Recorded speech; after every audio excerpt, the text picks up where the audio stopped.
realizado mal. Bueno, lo realicé yo, ¿no? Voy a echarme la culpa. ¿Para qué se las he hecho a ustedes? Tomo, nadie me corrigió. En lo que refiere al peso volumétrico, en estado, desde el estado natural hasta el último que vimos, andaba yo mal. Entonces, vamos a tratar de corregir eso.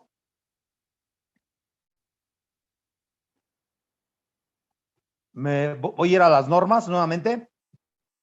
Voy a ir a las normas, voy a ir a volúmenes, voy a ir a masas volumétricas. Y ustedes ven el ejercicio, ¿no? Para corregirlo de una vez. El ejercicio que hicimos varios. Y en todos tenemos un error. Tengo aquí un ejercicio con ustedes del 5 de marzo, ¿sí? En el cual el peso volumétrico, aquí vamos a ver la fórmula, ¿no? También para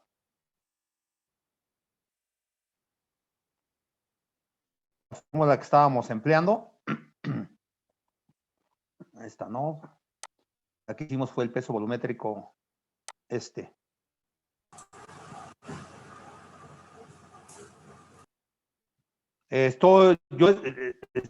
puse mal los valores en estas fórmulas, en esta fórmula. A ver, chequen. Tenemos, a ver si tienen ustedes los datos del mismo ejercicio.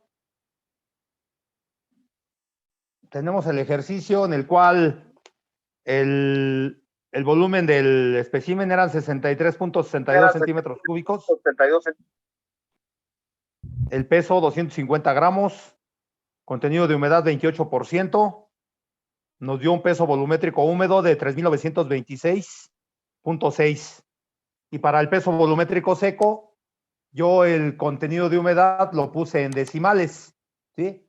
Les dije que en decimales y ayer con el grupo del martes y jueves, estaba yo checando que dice que el contenido de agua del espécimen es en porcentaje, ¿sí? Estaba viendo esto y lo que habíamos anotado con ustedes es incorrecto. Ahí había puesto 100 más 0.28.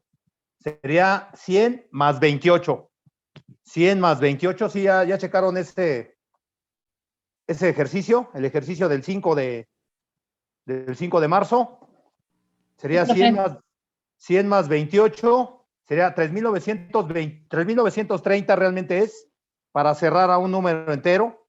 3.930 entre 128 por 100. Ya para corregir ese resultado. 3.930 entre 128 por 100 nos da 3.070. Nos había dado 3.918.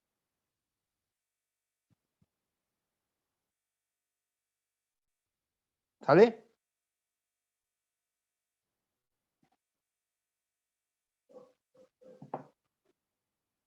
$3.070 kilogramos sobre metro cúbico. Bueno, me imagino que tengo el mismo error en el de peso volumétrico de campo. Cuando empleamos la cala. Tengo un peso de recipiente de 1.5 kilogramos. Más bien sería el del suelo húmedo. El del suelo, sí, es ese. Peso de recipiente 1.5 kilogramos, peso de recipiente más suelo húmedo 2.05 kilogramos, peso de recipiente más suelo seco 1.850 gramos. Nos dio un peso, la cantidad de agua que se ocupó fue de 10.92 litros.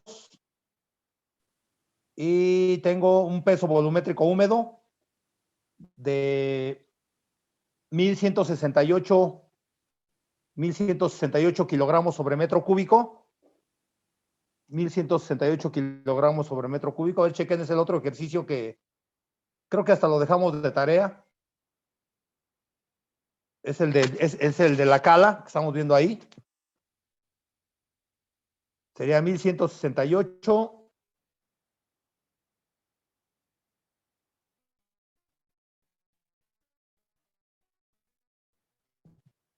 $1.168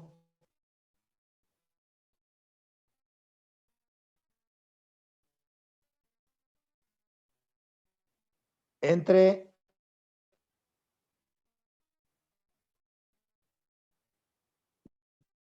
el contenido de humedad fue de 57.14.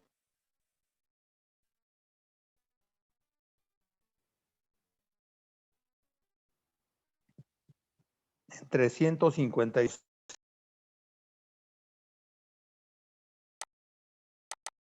Un diámetro del molde, bueno, ahí estamos 7CB3, 7CB10, 7CB1.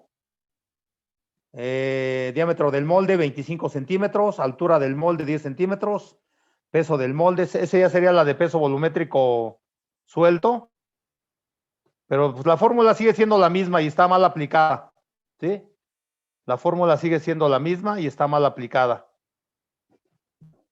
Chequen sus resultados, por favor. Diámetro del molde 25, altura del molde 10, peso del molde 7,800, peso del molde más material 15,300 gramos, peso de la muestra húmeda 520 gramos, peso de la muestra seca 470 gramos.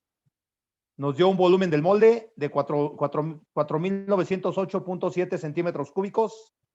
El peso del suelo fue de 7,500 gramos. El peso volumétrico húmedo fue de 7,500 entre 4,908.7. Nos dio de 1,528 kilogramos sobre metro cúbico el peso volumétrico húmedo. El contenido de humedad nos dio de 10.64 y ahí volví a cometer el mismo error. Puse 0.164 y es 100 más 10.64 por 100. El peso volumétrico seco sería 1,528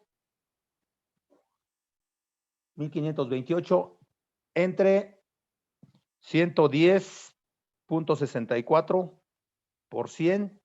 Nos da de 1,381 el peso volumétrico seco en el ejercicio del lunes del peso volumétrico en estado suelto. 1,381. ¿Sí, pues? Entonces, estaba yo aplicando mal la fórmula, la estaba poniendo en decimales y no es directamente en porcentaje.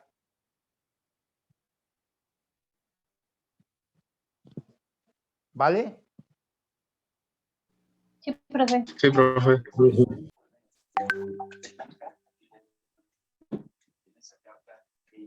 Bueno, eso, quería ver eso. Vamos a ver lo de la compactación.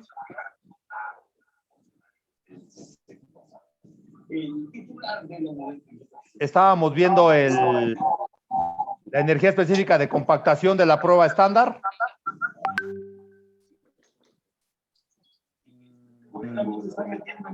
Vuelvan a hacer, por favor.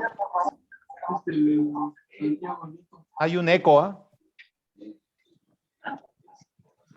Calculen el volumen del cilindro, por favor, del volumen del cilindro de 4 pulgadas, que tiene aquí está el de 4 pulgadas, 10.16 de diámetro, 10.16 centímetros de diámetro al cuadrado por pi entre 4 por la altura del cilindro, que son 11.64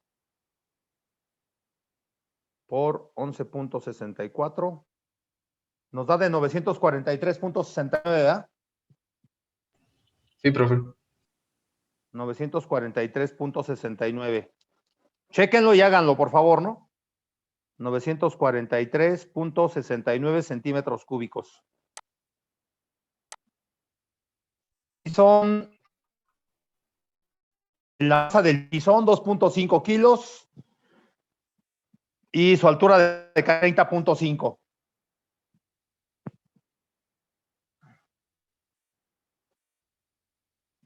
Tres capas y el peso del pisón de 2.5 kilogramos. Con ese nuevo dato del volumen, por favor, a ver cuánto nos da, ¿no?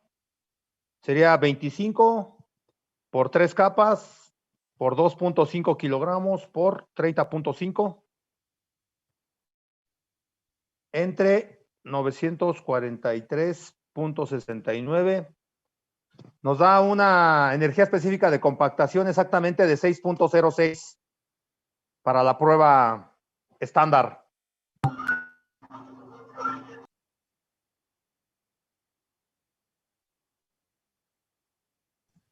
Sí, profe. ¿Cuánto les dio el de la prueba modificada?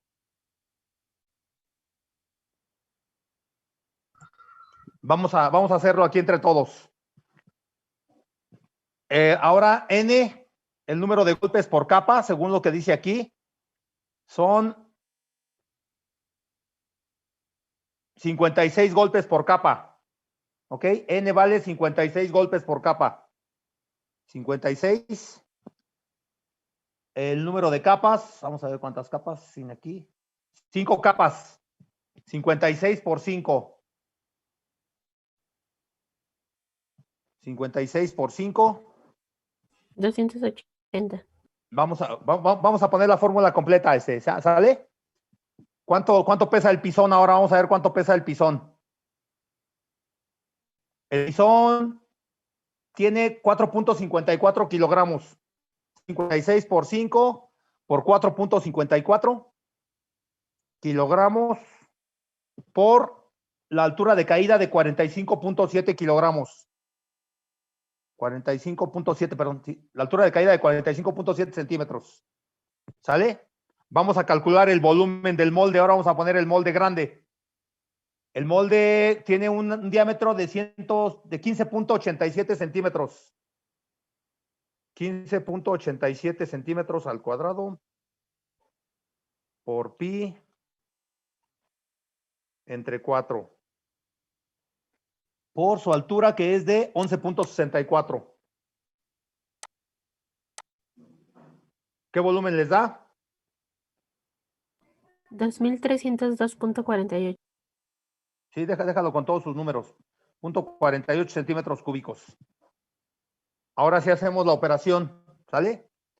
56 por 5 capas por 4.54 que pesa el pisón por 45.7 centímetros nos da 58.093 entre 2.302.48.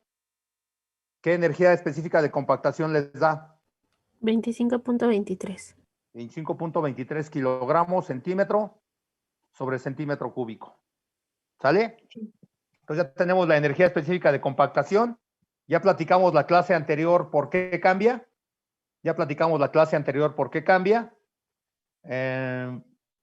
O por qué cambió, ¿no? Realmente. Esto se inició en 1930.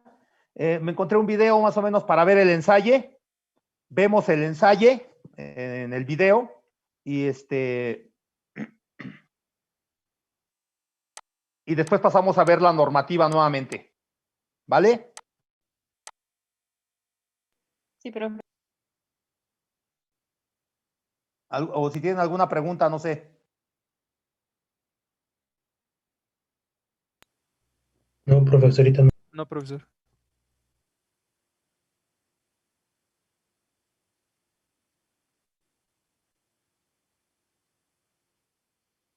Otra vez, ya que pues esa parte que le hace falta de...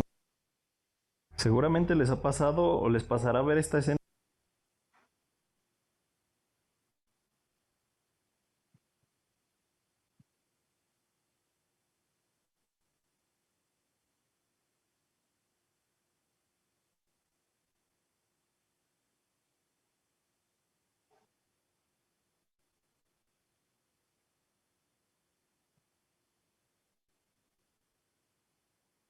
Va.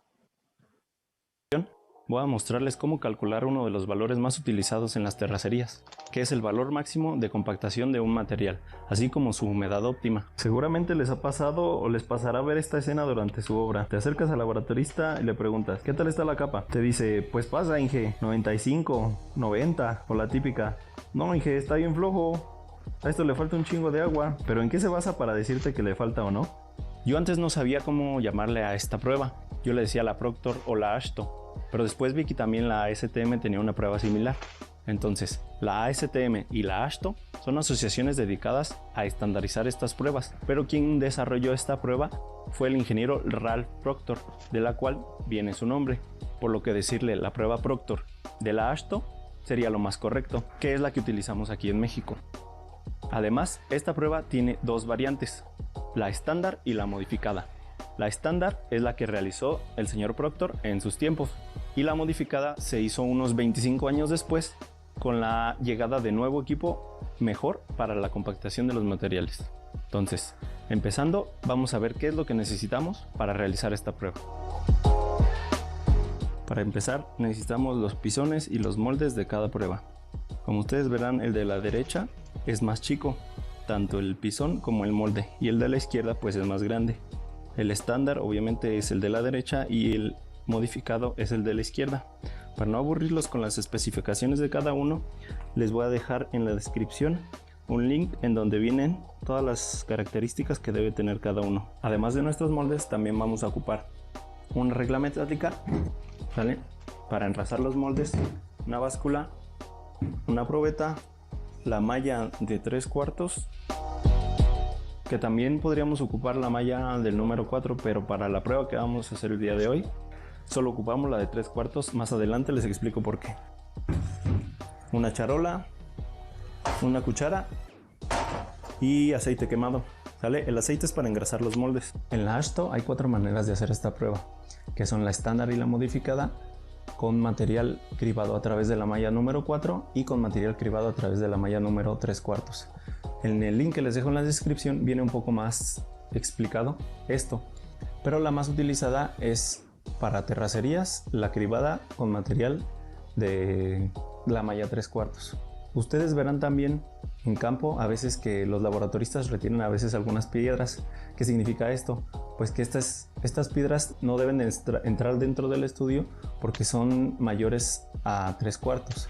Entonces, si nosotros metiéramos estas pruebas en el peso de la muestra, pues alteraría nuestra prueba y los resultados pues no serían reales, por así decirlo. Como en la mayoría de estas pruebas, necesitamos obtener una muestra representativa por el método de cuarteo. Esta explicación la podemos dejar para otro video. Por aquí yo ya tengo mi muestra representativa y comenzamos a cribarla a través de la malla de 3/4. ¿Cuánto es lo que necesitamos para cada prueba? Bueno, para la estándar necesitamos aproximadamente unos 4 kilos y para la modificada alrededor de 7.5 kilogramos. Yo las voy a unir para obtener las mismas condiciones y ver los resultados a ver qué pasa. Ahora agregamos el agua. Esta parte es muy importante porque generalmente no sabemos cuánto agregar al principio. Para poder obtener el valor máximo se deben hacer iteraciones. Lo más recomendable es hacer 4, 2 con la humedad mayor a la óptima y 2 con la humedad menor a la óptima. ¿Qué es la humedad óptima? Pues es la humedad que debe de tener el suelo para alcanzar su máxima compactación. ¿Cómo sabemos cuando te pasaste de agua? O sea que tu humedad es mayor a la óptima, pues al revolver el material parece como lodo, está demasiado saturado y cuando te hizo falta agua pues el material se observa seco, levanta un poco de polvo, lo cual no compacta bien del todo. Con mi poca experiencia me he encontrado que el valor óptimo para bases está rondando entre el 10% y los de tepestate pues varía un poco más, pero yo diría que alrededor de un 20% es un valor aceptable. Esto es solo para darte una idea, sobre todo cuando vas empezando. Con el tiempo te darás cuenta de que estos materiales varían bastante, así que siéntete libre de corregirme en los comentarios si crees que la ando regando. Dicho esto, yo voy a agregar en esta prueba un 15% de agua al material que tengo aquí, el cual yo pienso que tendrá una humedad óptima del 20% para sustentar mi teoría, y ese mismo material agregarle un poco más de agua para la siguiente prueba. Como quien dice, lo vamos a reciclar. Ahora homogeneizamos el material con nuestras manos. Esto es muy útil ya que te vas familiarizando con el tacto cuando un material se encuentra algo seco, cuando está demasiado húmedo o cuando ya está más o menos con el óptimo. Como podrán ver aquí, cuando aprieto el material húmedo ya mantiene su forma. Si el material estuviera demasiado seco, vamos a tomar por ejemplo material del que tenemos sin haber agregado agua, pues no mantiene su forma, no se adhieren las partículas entre sí gracias al agua. agua. Entonces esto nos dice que al material le hace falta agua. Ahora caso contrario, si le agregamos demasiada agua, ¿qué pasa? Se hace lodo. El material está demasiado saturado de agua y no puede mantener una forma fija, porque el agua hace que las partículas no se adhieran, sino que se vuelvan un poco fluidas, vamos, un material más bien aguado. Yo aquí me atrevería a decir que le ando pegando al óptimo, lo cual no es bueno, porque en teoría pues necesitamos otro punto todavía antes del óptimo para poder hacer bien la gráfica. Si yo ya le ando pegando al óptimo y le agrego más agua, si ya me paso, tendría que secar el material y obtener un punto antes del óptimo para que la gráfica sea correcta. Pero por lo pronto vamos a continuar a ver qué pasa. Ahora vamos con los pisones y los moldes. ¿Sale? Para el molde de la modificada van a ser 5 capas con 56 golpes por capa, y de la estándar van a ser 3 capas solamente con 25 golpes cada capa. ¿Sale? Entonces hay que tratar de que las capas sean lo más similares posibles, del mismo espesor, y que no sobrepasen el tamaño del molde. Entonces se deben de distribuir uniformemente los golpes del pisón en toda la superficie de la muestra. En la estándar es más fácil porque te guías con la orilla del molde y el pisón llega más o menos a la mitad de este, pero en la modificada debe ser tanto en las orillas como en medio, para que toda la superficie esté bajo la misma energía de compactación aproximadamente. Existen máquinas que ya te hacen todo esto de manera automática, pero como yo no tengo una, pues tocará batallarle. Es importante también entre cada capa, como rayar la capa, escarificarla, para que se adhiera a la siguiente capa de una mejor manera. ¿Sale? Sigo en este proceso y ahorita los veo. Bueno, ahora procedemos a desmoldar las muestras. El objetivo de que las capas sean uniformes es que todo el conjunto se compacte de una misma manera, y también al final de la prueba tu muestra debe quedar por encima del anillo, nunca por debajo, porque si queda por debajo tendrás que repetir la prueba otra vez, ya que pues esa parte que le hace falta de material no está compactada. Entonces esta, como ven, queda por encima. Enrazamos nuestro molde y obviamente en algunas partes hay algunas piedritas que se quedan y que a la hora de que tú estás enrazando se queda el agujerito, como quien dice. Aquí sí la norma nos permite rellenar esos agujeros con más material para que te quede lo más al ras posible. No es como que si tú dejaras por debajo la muestra y rellenaras, sino que nada más son algunos agujeritos de unas piedras que a la hora de enrazar pues se botan. Y ahora vamos a ver el otro. Pues vemos que la mayoría está sobre el ras del molde.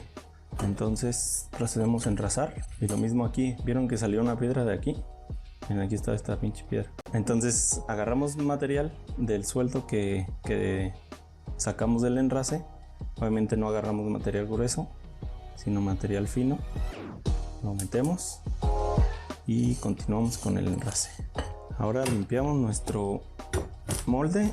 Yo tenía una brocha, nada más que no la encuentro ahorita, pero sí les recomiendo con una brochita limpiar toda la superficie del molde para que no quede ninguna partícula ajena a nuestra muestra.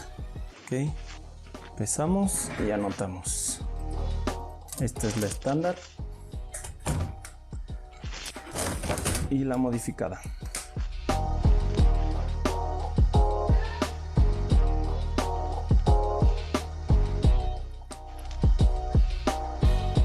Registrando los pesos, podemos proceder a desmoldar.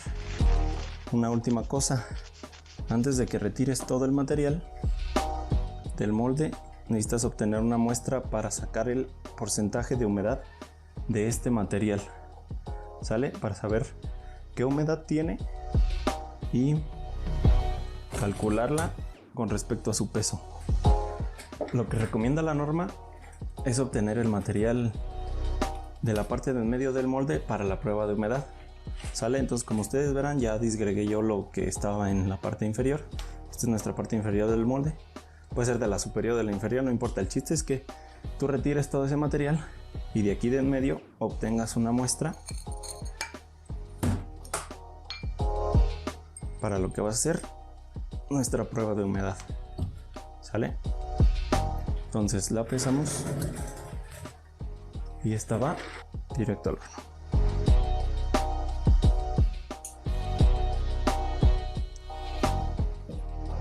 El material que sacamos de los moldes y el que nos sobró de la prueba lo volvemos a desgregar y revolver para agregar un poco más de agua. Yo aquí agregué alrededor de 200 mililitros, esto para quedarme en el rango de 2 a 4% más lo que recomienda la norma. Entonces lo volvemos a revolver y repetimos la prueba. Desafortunadamente yo en esta prueba sí me pasé ya de la humedad óptima. Como me di cuenta, a la hora de hacer la prueba el pisón recorría el material hacia el lado contrario de donde yo lo estaba golpeando. ¿Esto qué significa? Que ya existe demasiada humedad en el material y ya no compacta como debería de ser, por lo cual me tocó dejar secar el material y volver a repetir la prueba. En obra es muy probable que ya no tengas tiempo de hacer esto, ya que este valor se requiere al día siguiente de que tú fuiste a recoger el material, casi siempre. Entonces es mejor que lo hagas bien desde el principio, y tal vez si tú calculas que tiene una humedad del 15%, agrégale menos agua para que tu siguiente valor sea un poco mayor y más cercano al óptimo.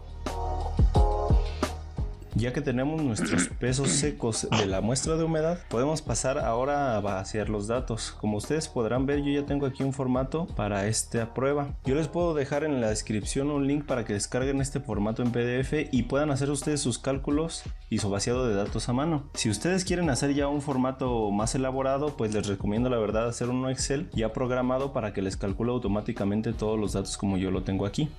Como les había comentado, pues yo estaba cerca del máximo, si no es que ya me había pasado en la primera prueba que yo hice. Entonces, para ser honestos, hice otras 3 pruebas con una humedad menor a la que hice en la primera prueba. Entonces, esas las voy a colocar en la prueba 4, 5 y 6, tanto de la estándar como de la modificada. Como ustedes ven, tengo 4, 5, 6, 1, 2 y 3 en las 2 hojas de Excel. Antes de pasar al análisis de la gráfica, les puedo mostrar algunos valores que yo ya tenía fijos.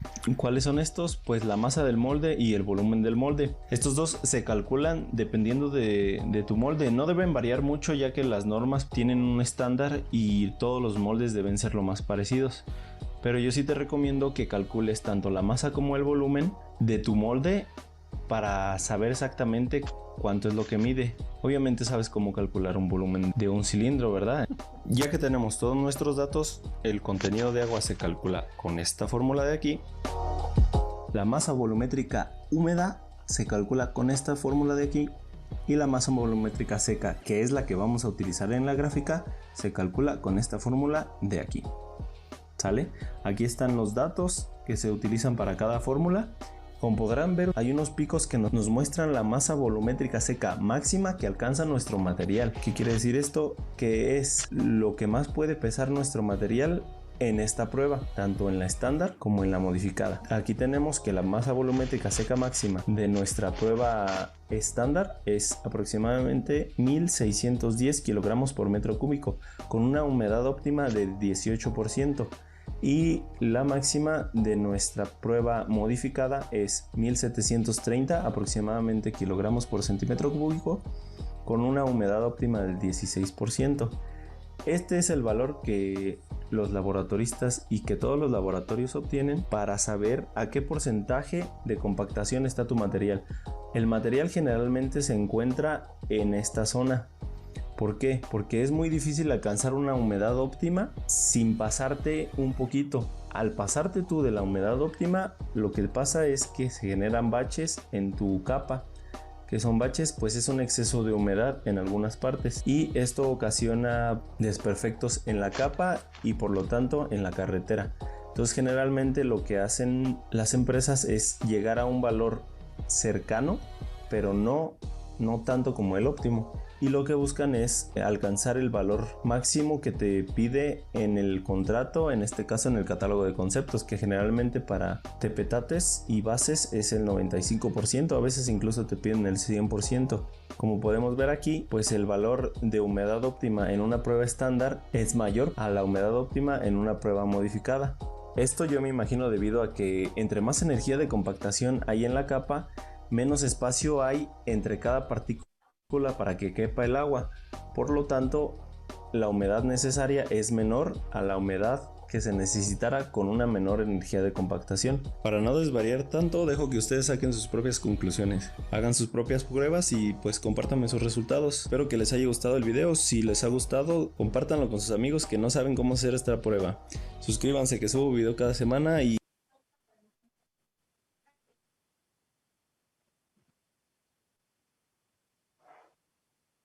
Bueno, ¿ya vieron la prueba de compactación? Me parece, bueno, me pareció muy adecuada, no sé qué observaron. Me pareció bien, más o menos, muy congruente lo que dijo el Muy ingeniero. detallada. Sí, ¿verdad?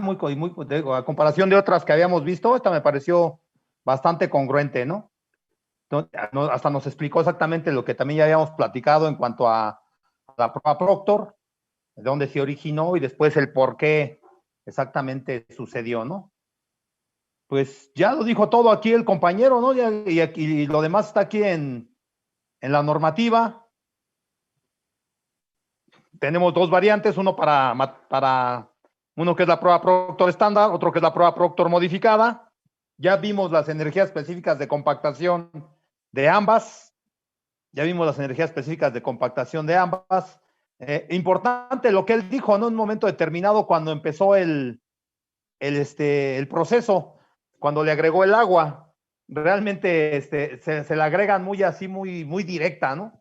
Yo veía que eso también lo hacían bastantes compañeros ahí en el laboratorio, y pues aquí por eso nos piden, yo creo, una especie de pipeta, ¿no? Una especie de pipeta para rociador, para ir llenando para ir echándole agua a nuestro material, ¿sí? El primer punto de esta curva, el primer punto de la curva que vamos a encontrar, que en este caso es el de 1460 más o menos de peso volumétrico seco y 18 y fracción, 18.8 de humedad de compactación. Pues cuando le agregamos el agua en nuestra charola, lo que debemos hacer, ¿no? Pues ya vieron que él le aventó así a discreción, ¿no? Entonces, es agregarle poco a poco. El material va cambiando de un color claro que tiene cuando está seco a un color más oscuro. Y tenemos que ir exactamente apretándola fuertemente con la mano. Ahí no se mide la cantidad de agua. Se aprieta fuertemente con la mano y cuando se forme un grumo difícil de romper, es cuando exactamente se supone que ya estamos en ese primer punto, ¿sí? Y es de aproximadamente de 4 a 6%, como dice aquí, inferior a la humedad óptima. Dice así, miren, vamos a leer un poquito la norma, ¿no? Lo que nos saca esto. A la porción preparada se le agrega la cantidad de agua necesaria para que una vez homogeneizada tenga un contenido de agua inferior en 4 a 6% respecto al óptimo estimado. O sea que cuando se forma el grumo, nos está indicando que la humedad está de 4 a 6% con respecto del óptimo. Fíjense, el primer punto más o menos está en 19, por decir algo, y la humedad óptima está en 22.7, creo dice aquí, 22.7%, 22.7 menos 18.7, pues sí nos da como el 5%, ¿no? Menos 18.7, ¿sí? El 4%, o sea que estamos aproximadamente, debemos estar en ese primer punto, como dice aquí, de 4 a 6% por debajo de la humedad óptima, fue lo que le falló ahí al compañero, ¿no? De 4 a 6%. Dice, en caso de que se hayan formado grumos durante la incorporación de agua, se revuelve el material hasta disgregarlo totalmente. Otra cosa que pues yo considero inadecuada es que lo compactan directamente sobre el piso. Aquí en la norma nos piden una base cúbica de concreto o de otro material de rigidez similar con dimensiones de 40 centímetros por lado para colocar en él nuestro cilindro, nuestro molde. Ahí está, ¿no? Ahí está el señor compactando sobre una base, exactamente. No sé si sea de concreto, pero debe estar compactando sobre una base y no sobre el piso. El piso puede tener huecos y esos huecos pueden hacer que al momento que nosotros impactemos nuestro material, sobre todo de la primera capa, esté absorbiendo parte de la energía de compactación que le estamos aplicando. ¿Sí? Dijo correctamente el material dijo correctamente el procedimiento, dijo, aquí lo que está haciendo el señor está mal, le está aplicando el golpe al centro del molde. En este molde no es necesario aplicarlo al centro, sino el tubo, que le llamamos guía, la guía del pisón, la debemos pegar a las paredes, se pega a las paredes y se va moviendo, pegando siempre el tubo alrededor de la parte inferior del molde, alrededor de la parte inferior del molde. Por el diámetro que tiene el molde y por el diámetro que tiene el pisón tiene un diámetro de 2.5 centímetros. El molde tiene un diámetro de 10 centímetros aproximadamente. Una cuarta parte es el pisón. Entonces, con que lo vayamos pegando directamente a las paredes del molde, le estamos aplicando el golpe preciso. El golpe también siempre debe ser plano. Es otro aspecto importante, ¿sí? En el caso de que se haya formado dice, se coloca una de las fracciones del material en el molde de prueba seleccionado de acuerdo con la variante que se trate, con su respectiva extensión, el cual se apoya sobre el bloque de concreto para compactar el material con el pisón que corresponda, aplicando 25 golpes para el caso de variantes A y C o 56 para el caso de variantes B y D. Repartiendo uniformemente los golpes en la superficie de la capa, como se muestra en la figura 2 de este manual, es lo que estaba haciendo el señor. Para el caso de la prueba estándar, esto también ya lo vimos, ¿no? Ya no lo voy a leer. Terminada la compactación de todas las capas, bueno, lo que también me pareció correcto fue que hubiera esa escarificación entre capas que comentó el ingeniero, para que haya una buena adherencia entre capas. Eso también es importante. Dice, terminada la compactación de todas las capas, se retira la extensión del molde y se verifica que el material no sobresalga del cilindro en un espesor promedio de 1.5 centímetros como máximo. Lo comentó también el ingeniero hace un momento. De lo contrario, la prueba se repetirá.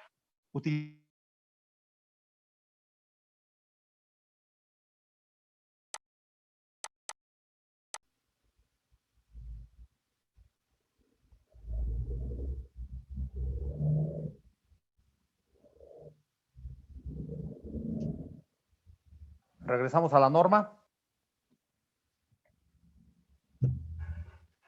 Dice, terminada la compactación de todas las capas, se retira la extensión del molde. Aquí, por ejemplo, sobre todo en el primer punto hay que tener mucho cuidado, ya que si tratamos de sacarla a fuerzas, normalmente lo que hacemos es romper la parte superior de la última capa y siempre nos va a quedar debajo.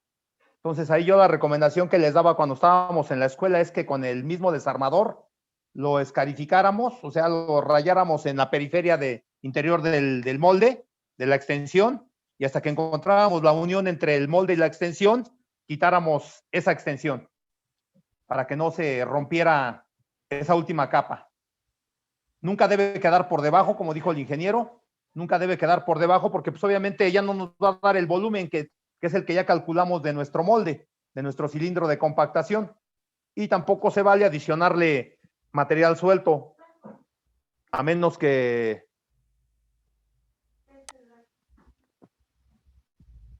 no se vale adicionarle material suelto, a menos que, como hizo el ingeniero, pues sean pequeñas porciones, ¿no? Por eso nunca se debe quedar por debajo. Y también no es muy conveniente que quede muy arriba de 1.5 centímetros, porque si no, entonces la energía específica de compactación que le estamos aplicando, pues ya no es la correcta, ¿no? Pues obviamente se enrasa cuidadosamente el espécimen con la regla metálica, se determina el peso del cilindro con el material, se saca el espécimen del cilindro, se corta longitudinalmente y de su parte central se obtiene una porción representativa para el contenido de agua. Normalmente son de 100 a 120 gramos para materiales que pasan la malla número 4 y una cantidad mayor para material retenido en la malla de 3/8. Se incorporan las fracciones del espécimen al material que sobró al enrasarlo. En su caso se disgregan los grumos y se agrega aproximadamente 2% del agua con respecto de la masa inicial. Nosotros, por ejemplo, normalmente ahí en el laboratorio es de 2 a 3%, ¿eh? Es de 2 a 3% la cantidad de agua que se agrega dependiendo del suelo. Normalmente 2% es para suelos, vamos a decir que una arena limosa, el 2%, y para una arcilla hasta el 3% en algunos casos. La arcilla tiende a absorber más agua, ¿sí? Nosotros normalmente les digo ahí para la prueba esta estándar, tomamos una muestra de 3 kilos, con esa nos alcanzaba perfectamente. Entonces ya decíamos, pues el 2% de 3 kilos sería 2 por 3, 6. Como son 3,000 gramos, pues son 60 centímetros cúbicos de agua los que le adicionábamos. Les digo, normalmente nos recomiendan adicionarle el 3%, es un valor promedio más o menos, ¿sí? Dependiendo de cómo hayamos quedado con respecto a la humedad óptima. Entonces, el 3% es un valor adecuado, ya que nos piden más o menos que tengamos, como dijo el ingeniero, por lo menos 2 puntos de subida, 2 puntos de subida de nuestra curva y 2 puntos de bajada, ¿sí? Para que se vaya definiendo el peso, ¿sí? Entonces, le agregamos ese 3%, que son 90 centímetros cúbicos. Ahí también otra vez la recomendación que yo les hago es que no lo agreguen como lo hizo el señor del video, porque agregan un chorrote de agua, el agua solamente queda en alguna parte, si no la saben homogenizar.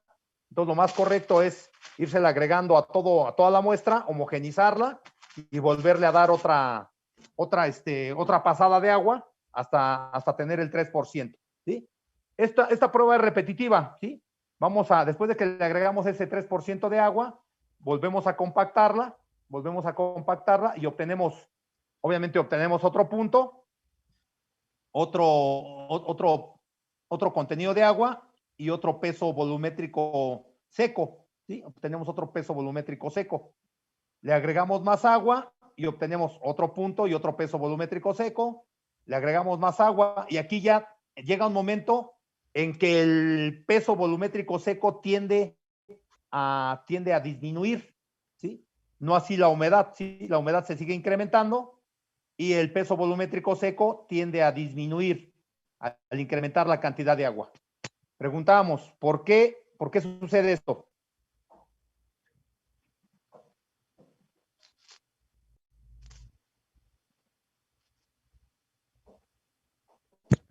Bueno, eso se debe a que como aumenta la cantidad de líquidos, Sí, se supone que esa es superior a los sólidos y el peso específico del agua es menor. Por lo tanto, eso hará que también se reduzca el peso específico del material. claro. Sí, Leonardo. Así es, exactamente. Los huecos que tiene el material, el suelo, van siendo llenados por el agua, exactamente, que tiene un peso específico menor que el suelo regularmente. Así es. ¿Qué función tiene aquí el agua, por ejemplo, Leonardo? ¿Qué función tiene el agua en una compactación? ¿Cuál es la finalidad de agregarle agua? Am, Sería aumentar su peso específico y a la vez su adherencia. Eso Que haya una permitiría, mayor cohesión, ajá, su cohesión. ¿está bien? Eso permitiría una mejor manejabilidad del material para, bueno, sí, sobre todo para mejorar el acomodo de todas las partículas del suelo. Sí, además nos sirve como un lubricante, ¿no? Para que haya menos fricción entre los materiales. ¿Sí? Ujú. Eso nos sirve como un lubricante. Vean, aquí nos están dando en el reporte, nos dicen que es una arena arcillosa, les digo, es un tepetate, nada más que así se le conoce como arena arcillosa, con 30% aproximadamente de grava. Los cálculos, pues no sé si, vamos a ver aquí. Dice, en la hoja de registro, como es la mostrada en la figura 3, que es esta, la figura 3 de este manual, se anota la masa volumétrica del material húmedo de cada espécimen y para calcularla se emplea la siguiente expresión. Es la misma expresión que hemos venido empleando, ¿sí? Gamma M es igual a masa del cilindro con el material húmedo compactado menos el peso del cilindro. Nos va a dar el peso del suelo húmedo entre el volumen del cilindro, ¿sí? Gamma M lo vamos a encontrar aquí en el registro.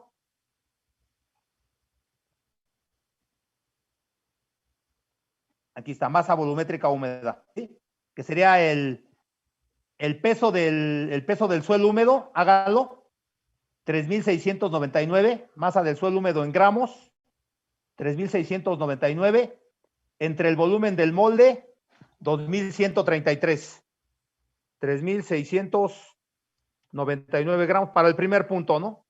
Entre 2,133, nos da 1,73 y nos dice que lo debemos multiplicar por 1,000 para que nos dé en kilogramos, nuevamente para que nos dé en kilogramos por metro cúbico. Nos da 1,734, aquí está, ¿verdad? Masa volumétrica húmeda, ¿sí?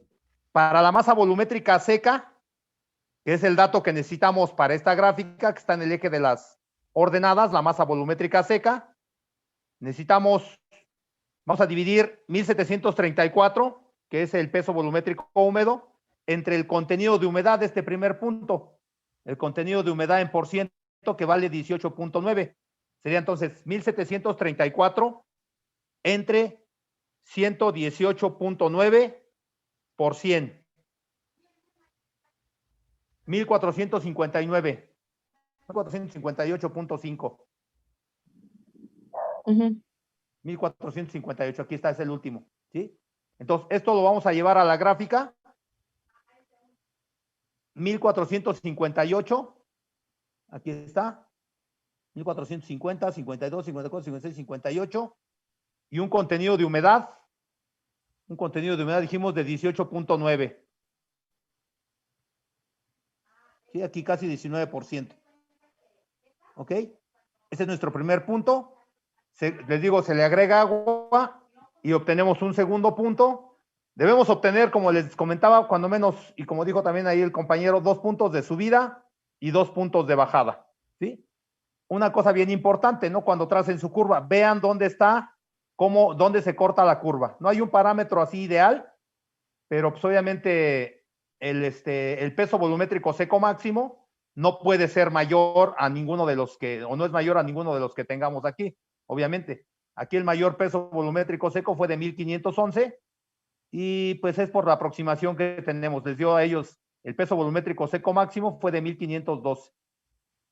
¿Sí? Y la humedad óptima de 22.7%. Se supone que con esta humedad óptima, les digo, con esta humedad óptima de compactación, debemos alcanzar en el campo este peso volumétrico seco máximo. Entonces, esta es la otra prueba que van a reportar. Esta sí la reportan, bueno, repórtenla en volúmenes también, o en pesos volumétricos. Es el peso volumétrico ACHTO. Si pueden conseguir otros datos, háganlo. Si no, aquí esto lo vamos a reportar en Excel, dijimos. Y volvemos a lo mismo, ¿no? Lo importante es que ustedes le entiendan. Si tienen alguna pregunta, aquí estamos, ¿eh? Ahí están las fórmulas. Sigue siendo la fórmula que ya manejamos. Y esa fórmula donde yo me había equivocado. Había puesto el porcentaje en decimales y no es en decimales. Se pone en decimales cuando usamos la siguiente expresión. Cuando usamos gamma D igual a gamma M entre 1 más W. Ahí sí ponemos W en decimales. Y si quieren, no sé si ya la verificamos con ustedes, pero la podemos verificar con estos datos que tenemos aquí. Nos seguimos yendo al punto número 1, ¿no? Tenemos gamma M que vale 1,734.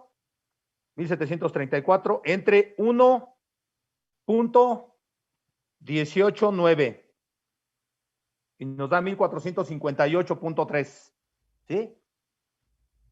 Entonces, tenemos dos formas de encontrar este peso volumétrico seco. ¿Sí? Tenemos dos formas de encontrarlo, con dos fórmulas, pues, una empleando decimales u otra, como es aquí, empleando directamente el porcentaje. Y por eso le sumamos 100 y lo multiplicamos por 100, porque lo estamos afectando en porcentaje. Entonces, eso lo necesitamos en Excel. Ya también ahí el ingeniero, ahí vienen tutoriales también en YouTube, para que ustedes lo hagan en Excel.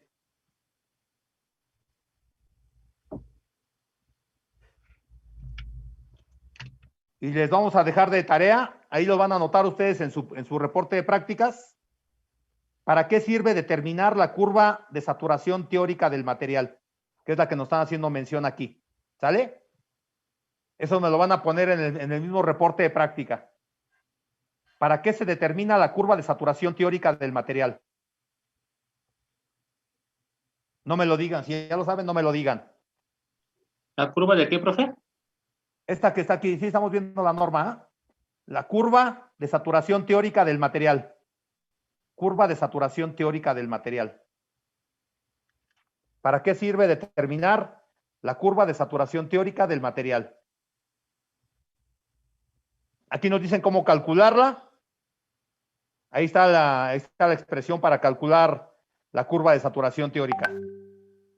Aquí mismo en la norma. Y aquí está también por aquí viene una gráfica, son las curvas de saturación teóricas, que dependen de la densidad del material. Pero ¿para qué nos sirve determinarlas?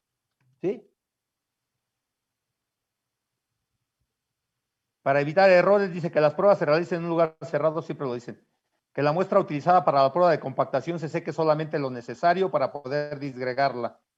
Que durante la compactación los golpes del pisón se repartan uniformemente en toda la superficie del espécimen, aplicando los golpes sucesivos en puntos diametralmente opuestos, manteniendo la guía en posición vertical, cuidando que la caída del pisón sea libre y que la superficie del mismo se mantenga limpia.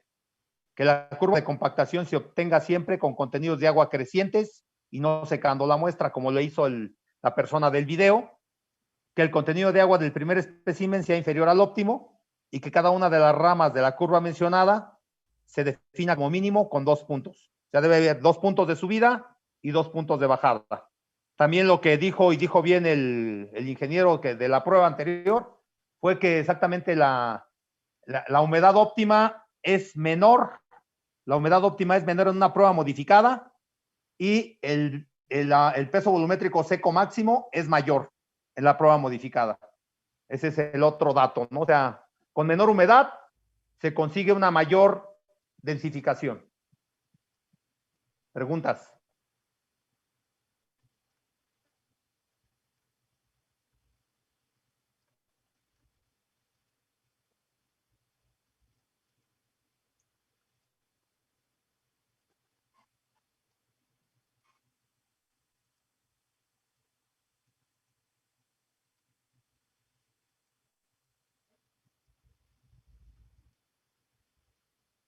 Bueno, ¿qué nos recomienda la normativa? Ya veíamos la clase anterior, que exactamente nos recomiendan que para el cuerpo del terraplén, para la subyacente y para la subrasante, la prueba se emplee la prueba de compactación estándar, la AASHTO estándar, ¿sí? Y para los materiales como la subbase, la base, vamos a ver para el revestimiento qué nos recomiendan.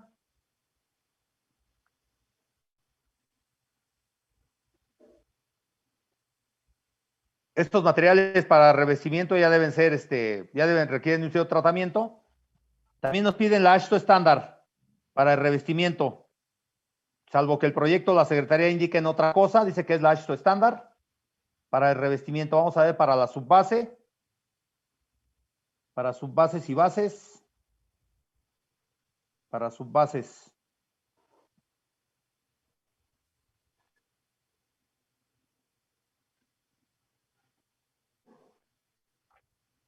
Para subbases nos recomiendan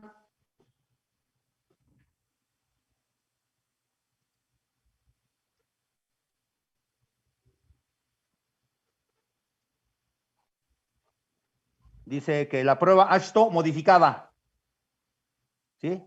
Ahí para la subbase nos recomienda la AASHTO modificada y que el grado de compactación mínimo sea del 100%. Y pues obviamente para las bases también nos van a recomendar la AASHTO modificada para las bases hidráulicas, la AASHTO modificada, y también el grado de compactación deberá ser del 100%. De la subrasante hacia arriba, el grado de compactación deberá ser del 100%. Ahí está. AASHTO modificada, grado de compactación mínimo 100.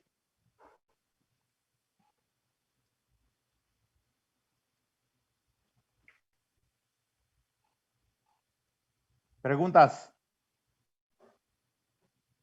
Vuelvo a método de muestreo y pruebas. Materiales para terracerías otra vez. Vuelvo a masas volumétricas.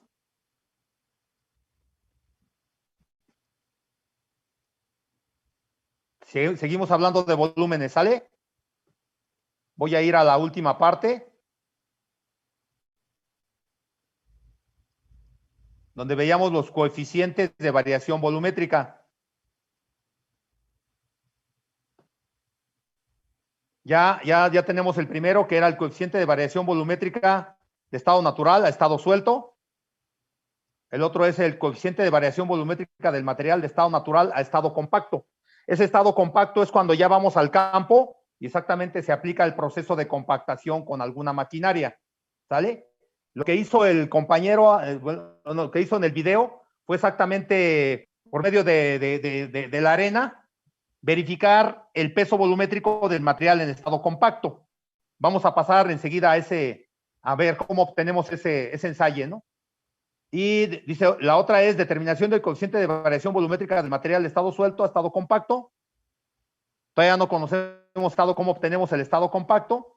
Determinación del coeficiente de variación volumétrica del material de estado suelto a compactado en el laboratorio. Es lo que acabamos de ver con la compactación Ashton, ¿sí? Y ya solamente nos falta entonces conocer cómo podemos obtener el peso volumétrico del material en estado compacto. ¿Sí? En este caso, estos dos equipos que vamos a ver también nos pueden servir para obtener el peso volumétrico del material en estado natural, ¿sí? Son dos equipos en los cuales se emplea arena, ¿sí? Es el equipo conocido como cono de arena y como trompa de arena. Aunque ustedes vieron que el chico del video, lo que estaba haciendo era con un equipo conocido como probeta con arena. Vamos a analizar esto. Déjenme ver si.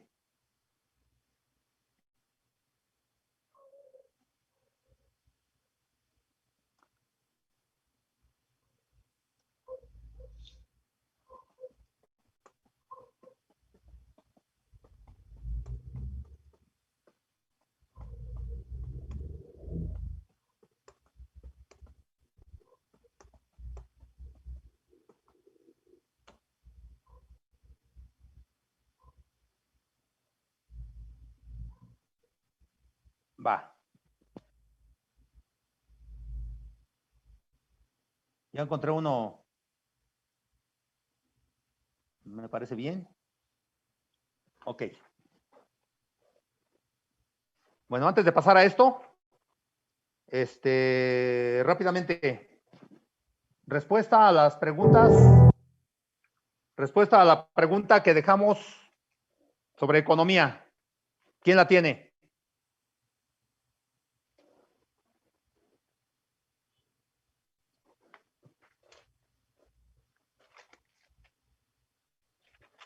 La pregunta fue, ¿qué beneficio recibe el ingeniero civil gracias a una interpretación económica adecuada del proyecto? Le digo lo que encontré, profesor. ¿Quién eres? Serrano Rodríguez, Jorge Ali. Jorge Ali Serrano. Échale, Jorge. Pues bueno, decía que comentaba que, bueno, a los ingenieros les ayuda a tomar decisiones en su ámbito profesional debido a que sabe interpretar cuestiones económicas e incluso, bueno, que es un factor para que dentro de su currículum, bueno, que saben utilizar, ya que para los proyectos tienen que ser rentables para que sean viables y es necesario hacer un análisis de costo-beneficio teniendo en cuenta la viabilidad financiera y los estudios de oferta y demanda del estudio de la economía. Bueno, menciona que el control económico es fundamental en cualquier proyecto, entonces también se ven beneficiados en tener algo más dentro de sus conocimientos que no solamente son dentro del ámbito que es su profesión, sino que también esto los ayuda a planificar la economía y saber justificar y defender los costos que se están utilizando. Ok. Sí, yo lo que comenté fue que es un parámetro importante. El parámetro más importante, como tú mencionaste, es el costo-beneficio, siendo de vital importancia que se realicen los cálculos de la manera más precisa, cuando se determinan las cantidades de obra, para evitar la generación de sobrecostos del proyecto o aún peor, se presupueste una cantidad menor al precio real, ¿no? Donde la compañía, pues obviamente va a tener pérdidas si no se ajusta a un proyecto adecuado. Sí, Jorge, está bien, gracias. Sí, Jorge, ¿eres? Sí, profesor. Jorge Ali Serrano Rodríguez, ya tienes tu participación. Voy a pasar Profe, ¿lista? Sí, a ver, Dino, sí, habla. Bueno, yo no, Luis bueno, yo Ángel más bien yo Mancha. entrevisté a un ingeniero en campo, Perfecto. Sí, muy bien. comentó que eso nos ayuda mucho en cuanto al tiempo también, que es bueno, más bien que el tiempo es como la mano derecha junto con la economía. Sí, Si no estimamos bien costos, beneficios, tiempos, acarreos, en fin, todo lo que tenga que ver con la obra, al final del día las estimaciones en tiempo ya no cuadran y ahí son sí, pérdidas para todos, multas, definitivo. pensiones, pues, pérdidas económicas para la empresa, para las propias personas, para toda la obra en general. En general, sí, afectas a todo mundo, pues. Afectas a la misma comunidad, ¿no? Porque si estás haciendo algo y estás suspendiendo otra cosa, pues la estás afectando, ¿no? Por exactamente, por un espacio de tiempo mayor al que tú tenías considerado y también lo afectas de alguna manera, ¿no? Está bien, Sí. Mancha. Muy bien, muy bien, muy bien. Bueno, voy a, ya, se supone que estas ya son las listas definitivas, ¿no? Aquí lo que sucede es que yo veo aquí 31 participantes conmigo, o sea que debe haber 30 gentes y nada más hay 28 en la lista. Entonces, vamos a ver quién está. Alvarado Áviles, Pedro Armando. Presente, profe. Aparicio Vázquez, Saúl Andrés. Presente. Castañeda Martínez, París Aarón. Presente, profe. Castro Ramírez, Carolina. Presente, profe. Delgado Espino, Jesús Humberto. Presente. Esquivel Pantaleón, Jesús Yair. Presente, profe. Fierro Padilla, Andrea. Presente, profe. Gómez Peralvillo, Emanuel. Presente, profe. González Gallardo, David. Presente, profe. Hernández Coyotl, Edgar. Presente, Coyol. profe. Presente, profe. Ok. Hernández Martínez, Leonardo. Presente, profe. Juárez Eufemio, Vanessa Liliana. Presente, profesor. López Martínez, Eduardo.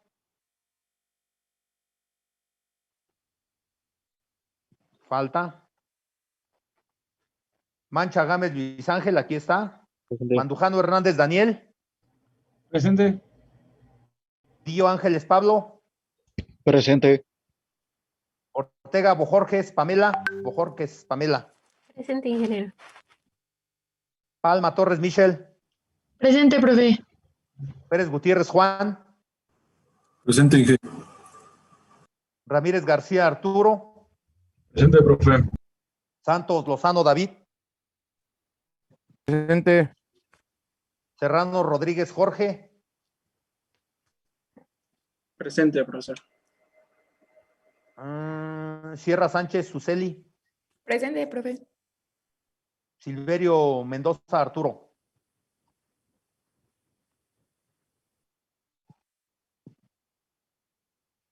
Valdivia Pérez, Luis. Presente, profe. Venegas García, Jesús.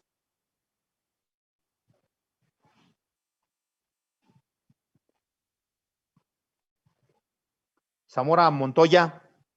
Presente. Y Zamora Velasco, José. Presente. ¿Qué otros compañeros están tomando aquí la clase y la van a tomar aquí porque, pues para saber?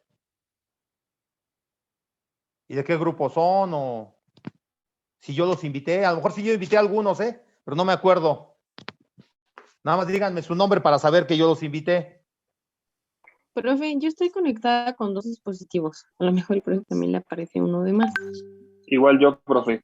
Vamos, ok. No hay problema que entre más gente. Digo, aquí el salón es grande, ¿verdad? El problema sería que estuviéramos allá en el salón. No hay problema, nada más quería saber. Sin problemas, ¿sale? Muy bien, gracias de todos modos por hacer esa observación. Voy a ponerles la prueba de peso volumétrico ya del material compactado en el campo. En este caso voy a poner la prueba de peso volumétrico con el cono de arena, ¿sí? Y de una vez, antes de que bueno, este método con el cono de arena y con el otro dispositivo que se llama trompa de arena, quizás también hay algún video de eso, pero pues con que veamos este es más que suficiente. Va una tarea para el viernes. Es la segunda tarea. Bueno, les decía yo, estos son los métodos, vamos a llamarle que son los métodos directos o destructivos, ya que como ustedes pueden, pues como vamos a ver, se tiene que hacer un sondeo, extraer material que ya compactamos. Por eso se le llama sondeo destructivo, ¿sí? Por eso, porque se destruye lo ya compactado, vamos a decirlo de alguna manera. Entonces, ustedes van a investigarnos, su tarea de investigación va a ser reproducir los métodos no destructivos. Son principalmente el cono de arena, perdón, no es cierto, el cono de arena no, el densímetro nuclear, el densímetro eléctrico y un equipo nuevo que se está usando actualmente, que hay una normativa aquí en la SCT que se llama LWD, por sus siglas en inglés, y que su nombre es deflectómetro de impacto ligero. Voy a poner el video y si hay dudas, ahorita me lo preguntan sin problema, porque dura 10:33 y ya nada más nos quedan 9. Dos muestras. Para obtener el peso volumétrico.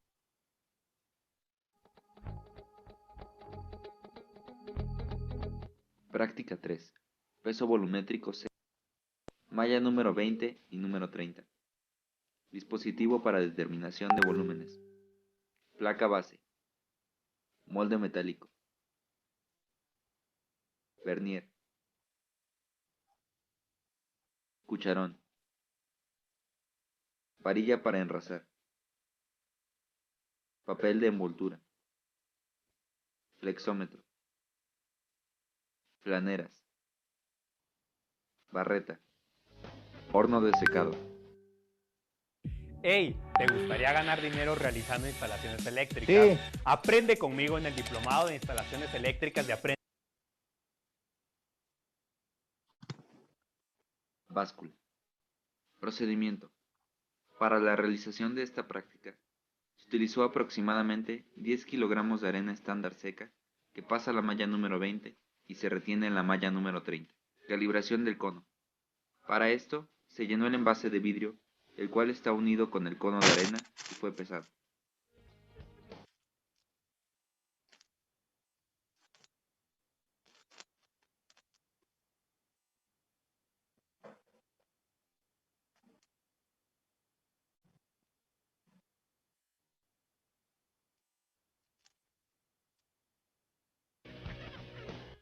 Posteriormente, se colocó el pedazo de papel de envoltura sobre una superficie plana.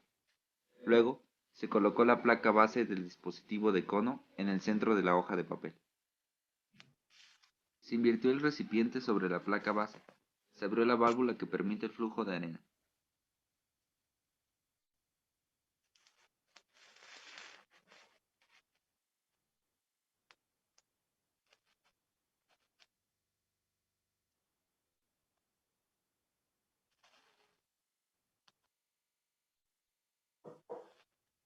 ¿Cómo sabemos que ya se llenó el cono? Cuando se deja de mover la arena dentro del frasco, ¿no? Por eso la están pasando. Aquí les faltó primero obtener el peso volumétrico de la arena, ¿eh? Una vez que la arena llenó el cono, se cerró la válvula y se retiró el recipiente para ser pesado con la arena que aún contenga. Estos pasos se repitieron 2 veces para verificar los resultados.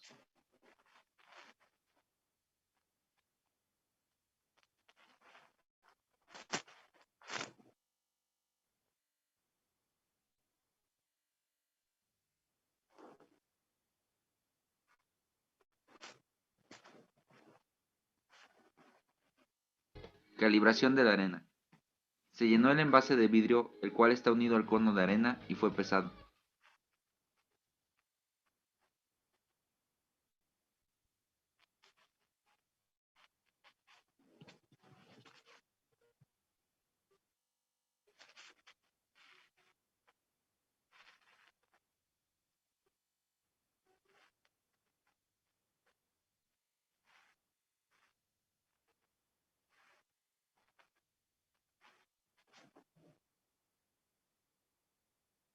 Posteriormente, se colocó el molde metálico sobre una superficie plana. Luego se colocó la placa base sobre el molde. Se invirtió el recipiente con arena sobre la placa base. Se abrió la válvula que permite el flujo de arena.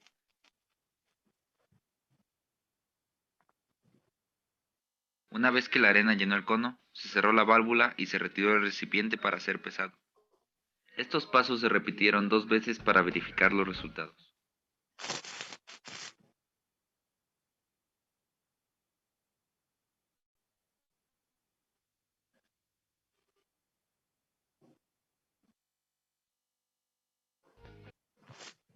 ¿Quieres llegar a casa sin que se te rompan los huevos? Pide un Didi.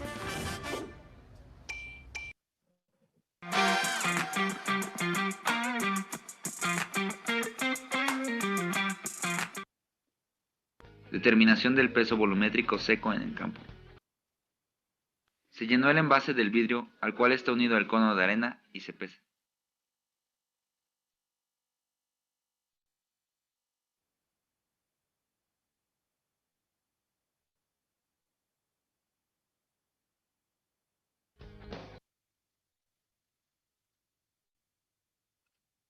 Donde se determinó el peso volumétrico, se enrasó la superficie y se colocó la placa base.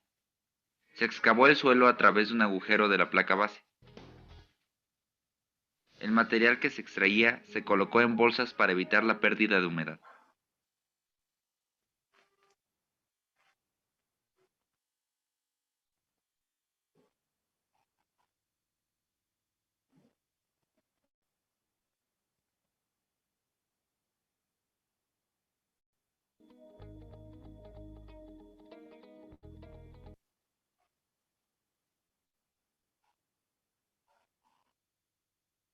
Esto es semejante a lo que tienen en su ejercicio 3. La profundidad a la cual se excavó la cavidad fue aproximadamente la misma que la del molde utilizado para calibrar la arena. Posteriormente, se invirtió el recipiente con arena sobre la placa base. Se abrió la válvula que permitía el flujo de arena.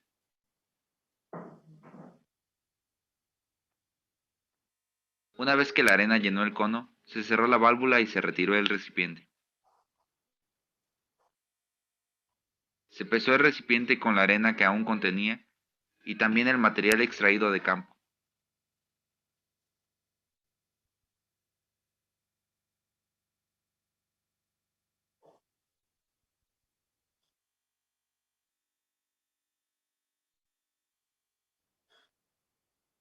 Se tomaron 2 muestras para determinar el contenido de humedad del suelo.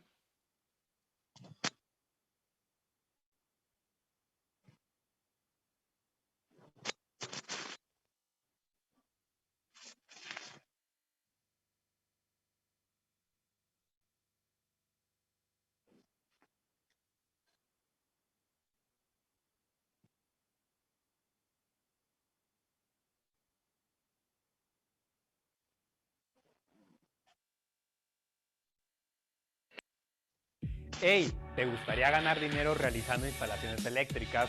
Aprende conmigo en el Diplomado de Instalaciones Eléctricas de El agujero que se realizó para tomar la muestra se tapó. Resultados. Para el cálculo de los resultados se va llenando el siguiente formato. Para la calibración de la arena, se coloca el peso inicial del frasco de vidrio lleno con arena de las 2 pruebas.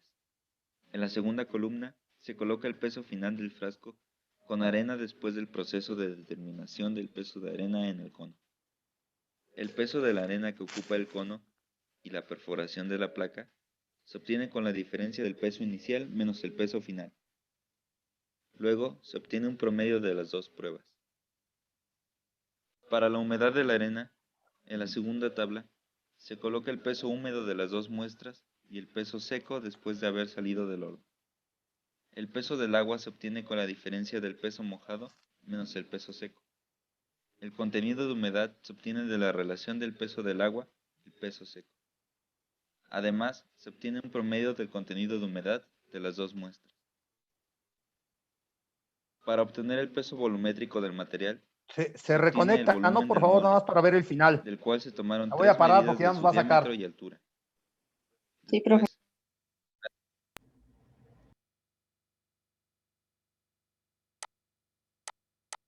tenemos ahí en la UTE.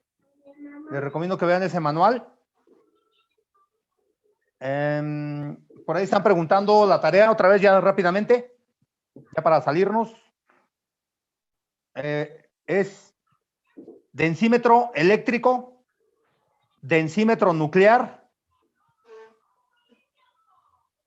LWD. Es el otro equipo, LWD, que su traducción al español es deflectómetro de impacto ligero. Es lo que está usando también para verificar precisamente el grado de compactación del material en el campo. Yo les recomiendo que busquen pues, precios, que busquen ventajas y desventajas, etcétera, etcétera, ¿no? Si pueden investigar también, por ejemplo, lo que vieron ahorita, cuánto cuesta un cono de arena, y para que ustedes hagan su comparativo. Entre más información tengan, volvemos a lo mismo. Entre más información tengan, la información es para ustedes. Les va a servir a ustedes. Entonces, es para entregar el viernes a las 12 de la noche. El viernes también vemos las preguntas que hayan surgido de esto. Y les digo, vamos a ver un ejercicio que yo creo que lo vamos a tomar de ahí del manual que está en la UTE. Ahí viene también esta prueba de peso volumétrico en campo, así se llama. ¿Ok?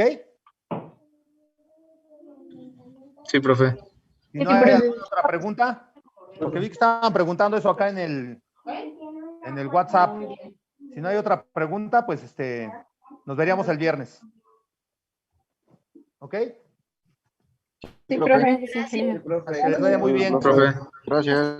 Buen día. Igualmente, gracias. Gracias, profe.